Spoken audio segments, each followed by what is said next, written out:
Hello guys, இன்னைக்கு நான் பார்க்க போகிற சீரிஸோட பேர் the good bad mother episode 14. இதுதான் கடைசி எபிசோட். இதை பார்க்கறதுக்கு முன்னாடி வீடியோக்கு லைக் பண்ணி சப்ஸ்கிரைப் பண்ணி வச்சுக்கோங்க.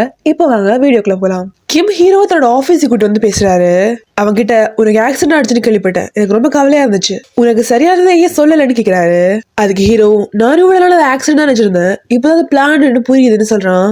அதை கேட்டவர் ஷாக் ஆகிறாரு. நீ என்ன சொல்ல வரேன்னு அவர் கேட்க, எல்லாத்தையுமே நீங்க தான் பண்ணீங்கன்னு எனக்கு தெரியும். என்ன ஆக்சிடென்ட் பண்ணது மட்டும் இல்ல, அந்த பொண்ணை கடலே வச்சு கொண்டதெல்லாம் எனக்கு தெரியும். அதெல்லாம் போலீஸே தெரியக்கூடாதுன்னா நான் சொல்றது நீங்க செய்யணும்னு சொல்றான். இப்போ எலெக்ஷன் வர நெருங்கிட்டு இருக்கதால அவர் ரொம்ப பயந்துறாரு.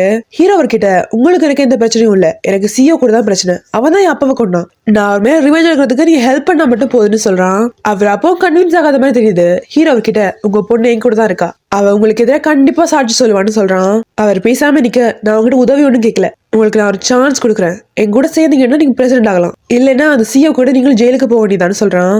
இங்க கட் பண்ணா ஜெனியும் ஹீரோயினை காட்டுறாங்க. ஜெனி அவகிட்ட, என்னால உங்களுக்கு ஹெல்ப் பண்ண முடியாதுன்னு தோணுது, என் அப்பா பத்தி உங்களுக்கு தெரியாது, நான் என்ன சொன்னாலும் அதை அப்படியே மாத்திருவாருன்னு சொல்றா. அதுக்கு ஹீரோயின், நீங்க கூட இருந்தா மட்டும் போதுன்னு சொன்னல, மத்ததெல்லாம் ஹீரோ பாத்துப்பான்னு சொல்றா. இங்க சிஓ காட்டுறாங்க. அவரை பார்க்க அவரோட ஸ்பை ஒருத்தர் வந்திருக்காரு. அவரை பார்த்ததும் சிஓ ஷாக் ஆயிராரு. ஏன்னா அவங்க ரெண்டு பேரும் ஹீரோ கொண்டதுக்கு அப்புறமா அவங்களுக்கு சொல்லி ஆர்டர் பண்ணிருப்பாருல, ஆனா அவர் உயிரோட இருக்கிறத பார்த்து அப்படியே ஷாக் ஆயிராரு. இப்போ ஒரு மொட்டை மாடி கூட்டி வந்து பேசுறாரு. அந்த ஸ்பை அப்படியே கீழே உட்காந்து, நான் உங்களுக்கு எவ்வளவு எல்லாம் பண்ணிருப்பேன், என்னக்குள்ள சொல்லிருக்கீங்களேன்னு சொல்லி ஆளுறாரு. சிஓ அவர்கிட்ட, நீ தப்பிச்சுன்னா நாட்டை விட்டு இங்கே ஓடி போயிருக்கலாம்ல, இப்போ திரும்பவும் என்கிட்டே வந்து மாட்டிக்கிட்டியே, நான் ஒரு விஷயத்த பாடணும்னு நினைச்சிட்டா அதை பாதிலே விட்டுட்டு போக மாட்டேன், சோ நீங்க வந்து நல்லா போச்சு, ஒரு நானே கொல்றேன்னு சொல்றாரு.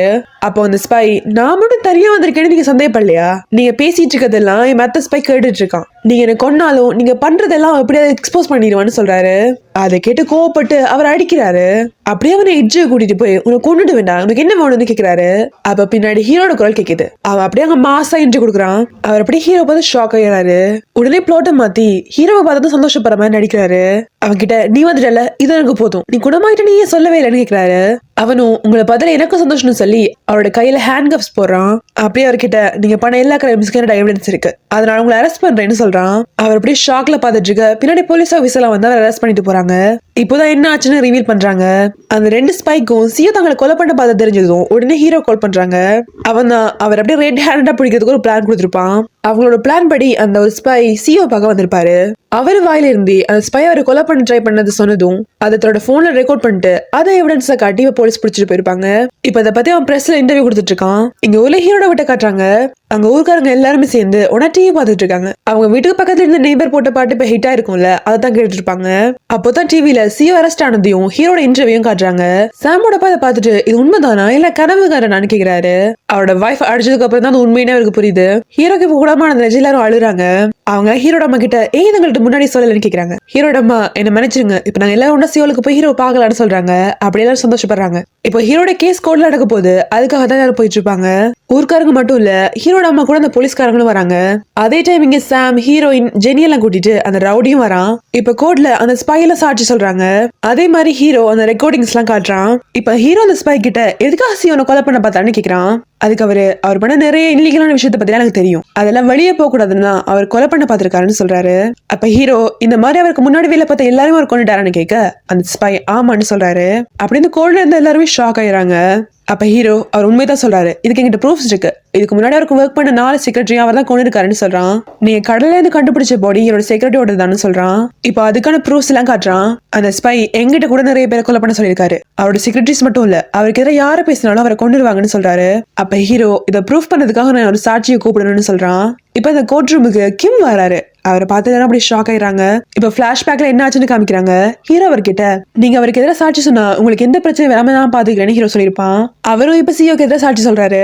அவரோட செக்ரட்டரிய சிஓ தான் கொண்டுட்டாருன்னு சொல்றாரு. அதுக்கு எடுத்து சிஓ ரொம்ப கோபப்படுறாரு. உன்னோட சீக்ரெட் பேபி மறைக்கிறதுக்காக நீ தானே அவளை எல்லாம் கொலை சொன்ன, இப்ப இப்படி மாத்தி பேசுறேன்னு அவர் கத்துறாரு. எங்க கோல்ல எல்லாரும் அப்படியே ஷாக் ஆயிடுறாங்க. ஹீரோட அம்மாக்கும் உடம்பு சரியில்லாம போயிடுது. அதனால அவங்க பையன் டிஸ்ட்ராக்ட் ஆகக்கூடாதுனால அப்படி நார்மலா இருக்கிற மாதிரி நினைக்கிறாங்க. இப்போ திடீர்னு ஜெனி பேசுறா. அவ எல்லாரும் முன்னாடியும் என் அப்பா சொல்லித்தான் ஹீரோட தண்ணில நான் தூக்க மாதிரி கலந்தேன்னு சொல்றா. இப்ப அவளையும் கூப்பிட்டு விசாரிக்கிறாங்க. கிம்மால் நம்பவே முடியல, அப்படியே ஷாக் ஆயிராரு. இப்ப உண்மையில கொஞ்சம் கொஞ்சமா தெரிய வருது. கிம் தன்னை ப்ரொடெக்ட் பண்ணிக்கிறதுக்காக சிஓ தான் ஹீரோ கொலை பண்ண சொன்னாரு. ஏன்னா 35 வருஷத்துக்கு முன்னாடி ஹீரோட அப்பா அவர் தான் கொன்னாருன்னு சொல்றாரு. அப்போ ஜெனி, இப்படி போய் சொல்லாதீங்க, அவனை கொலை பண்ண நினைச்சது நீங்க தான் சொல்றா. அப்படியே அந்த செக்ரட்டரி அவ குழந்தைய கொலை நினைச்சது நீங்க தான், நான் அந்த டிஎன்ஏ டெஸ்ட் கண்ணால பார்த்தேன்னு சொல்றா. கிம்முக்கு என்ன பண்றதுன்னே தெரியல. உடனே அவரோட மெடிக்கல் ரிப்போர்ட் எடுத்து காட்டி என் பொண்ணு உடம்பு சரியில்லை, மனசால பாதிக்கப்பட்டிருக்கா, அதனால அவ சொல்றதெல்லாம் எடுத்துக்க முடியாதுன்னு சொல்றாரு. உடனே அவளுக்கு கோவம் வந்து கத்த ஆரம்பிச்சிடறா. ஏன் இப்படிலாம் சொல்றீங்க, நீங்க எப்போ இப்படிலாம் மாறினீங்கன்னு சொல்லி ஆள ஆரம்பிச்சிடறா. ஆனா அவர் ரியாக்டே பண்ணாம என் பொண்ணு மென்டலா அன்ஸ்டேபிளா இருக்கா, அவ சொல்றதெல்லாம் எடுத்துக்க முடியாதுன்னு சொல்றாரு. இப்போ அவளுக்கு ரொம்ப கோவம் வந்துருது. அப்படி எந்திரிச்சு என் அப்பாவும் சியோ சேர்ந்து தான் ஹீரோட அப்பாவும் 35 வருஷத்துக்கு முன்னாடி கொண்டாங்கன்னு சொல்றா. இப்ப ஹீரோ பேசுறான், இந்த கேஸ் எல்லாம் ப்ரூவ் பண்ணணும்னா அந்த சீக்ரெட் பேபியே கிம்மோட தான் இல்லையான்னு தெரியணும், அதுக்கான எவிடன்ஸ் கிட்ட இருக்குன்னு சொல்றான். இப்ப அவனோட ஆளு ஒரு குழந்தையை கூட்டிட்டு உள்ள வரான். இப்ப பிளாஷ்பேக் ரிவீல் பண்றாங்க. அந்த குழந்தையோட அம்மா குழந்தைய பத்திரமா உள்ள பூட்டி வச்சுட்டு தனியை தான் உள்ள குதிச்சிருப்பாங்க. அது அந்த போட் டிரைவர் தான் வளர்த்துட்டு இருப்பாரு. இதெல்லாம் பார்த்துக்கும் அப்படியே ஷாக் ஆயிராரு. அவர் அப்படியே ஜெனியை கூட்டிட்டு எதிர்த்து போக பாக்குறாரு. ஹீரோ அவரை போய் தடுத்து நிறுத்தி, நீங்க இங்க இருந்து போக முடியாது, நான் உங்களை அரெஸ்ட் பண்றேன்னு சொல்றான். உடனே அவரோட அம்மாவும் ஊருக்காரங்களா எந்திரிச்சு கத்த ஆரம்பிச்சிடறாங்க. அவனுக்கு என்ன பண்றதுன்னு தெரியல. ஜட்ஜ் வேற அமைதியா இருக்க சொல்றாங்க. இப்ப கிம் சியோ 2 பேர் அரெஸ்ட் பண்ணிடுறாங்க. அவங்களோட சொத்தை எல்லாம் ஃப்ரீஸ் பண்ணிடுறாங்க. இங்க ஊர்ல ஹீரோட வீட்டுல ஒரு பார்ட்டி நடத்துறாங்க. எல்லாரும் ரொம்ப சந்தோஷமா இருக்காங்க. இப்ப ஹீரோட அம்மா ஸ்பீச் கொடுக்குறாங்க. 35 வருஷத்துக்கு முன்னாடி இந்த ஊருக்கு நான் எதுவுமே இல்ல வந்தேன், நீங்க தான் என்ன ரொம்ப அன்பா பாத்துக்கிட்டீங்கன்னு சொல்றாங்க. இப்ப பிளாஷ்பேக்ல அந்த சீன் எல்லாம் போடுறாங்க. அவங்க நான் சாகிறதுக்கு முன்னாடி எனக்கு தேங்க்ஸ் சொல்லணும்னு நினைக்கிறேன்னு சொல்ல எல்லாரும் அழ ஆரம்பிச்சிடறாங்க. அன்னைக்கு தான் அவங்களுக்கு பர்த்டே. சோ கடைசியா எல்லாரும் அப்படியே சந்தோஷமா கொண்டாடுறாங்க. பாட்டு முடிஞ்சது ஹீரோ அவனோட அம்மா போய் தூங்குறாங்க. அவங்க ஹீரோ கிட்ட நான் தூங்குறதுக்கு முன்னாடி ஒரு பாட்டு பாடுன்னு சொல்றாங்க. அவனும் அவங்களை தூங்க வைக்கிறதுக்காக ஒரு பாட்டு பாடுறான். அவங்களும் அப்படியே தூங்குறாங்க. ஹீரோ அவங்கள பார்த்து அப்படியே அழுதுட்டு இருக்கான். அவங்க செத்துட்டாங்கன்னு அவனுக்கு புரியுது. இப்ப கட் பண்ணா அவங்க ஃபினலை காட்டுறாங்க. அவங்க ஃபினல்ல ஹீரோ என்னெல்லாம் பண்ணணும்னு அவங்க சொல்லி கொடுத்துருப்பாங்கல்ல, அதெல்லாம் அப்படியே பண்றான். மத்த ஊருக்காரங்களும் அதை பார்த்து அழுகுறாங்க. இப்ப ரொம்ப நாளைக்கு அப்புறமா காட்டுறாங்க. எல்லாரும் அவங்க நார்மல் லைஃப்க்கு திரும்பி போயிடறாங்க. இங்க சாமோட பேரண்ட்ஸை காட்டுறாங்க. சாமோட அம்மாவோட புது ட்ரெஸ் எல்லாம் அவன் தேடிட்டு போயிட்டான்னு கம்ப்ளைண்ட் பண்ணிட்டு இருக்காங்க. அதெல்லாம் சாம் எடுத்துக்கிட்டு போய் ஜெனி கிட்ட கொடுத்துட்டு இருக்கான். அவ இப்ப ஜெயில இருக்கிறதால அவளுக்கு புது ட்ரெஸ் எல்லாம் கொண்டு போய் கொடுக்குறான். அவளுக்கு என்ன சொல்றதுன்னு தெரியல. அவன் நீ ஒன்னும் கவலைப்படாத, 2 வருஷம் இப்படி போயிடும், அதுக்குள்ள உனக்கு என்ன எல்லாம் தேவையோ எல்லாத்தையும் கொண்டு வந்து கொடுத்துறேன்னு சொல்றா. இங்க இந்த 2 ஸ்பையும் காட்டுறாங்க. அவங்க வில்லேஜ்ல செட்டில் ஆயிருவாங்க. அவங்க அப்படியே ஜாலியா பாட்டு பாடிட்டு ஊத்தலர் வீட்டுக்கு வராங்க. அவர் வீட்டுக்கு முன்னாடி 2 கார் நிக்குது.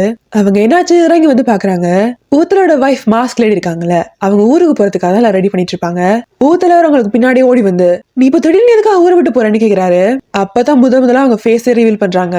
அவங்க அவர்கிட்ட இவ்வளவு நாள் என்ன பாத்துக்கிட்டதுக்கு ரொம்ப தேங்க்ஸ், ஆனா என்னோட நாட்டுல என்னோட மாஃபியா குடும்பம் என்ன எதிர்பார்த்துட்டு இருக்கு, நான் திரும்பி போகணும்னு சொல்லிட்டு அப்படி போயிடுறாங்க. ஆனா அவரு போகாதுன்னு அழுதுட்டு இருக்காரு.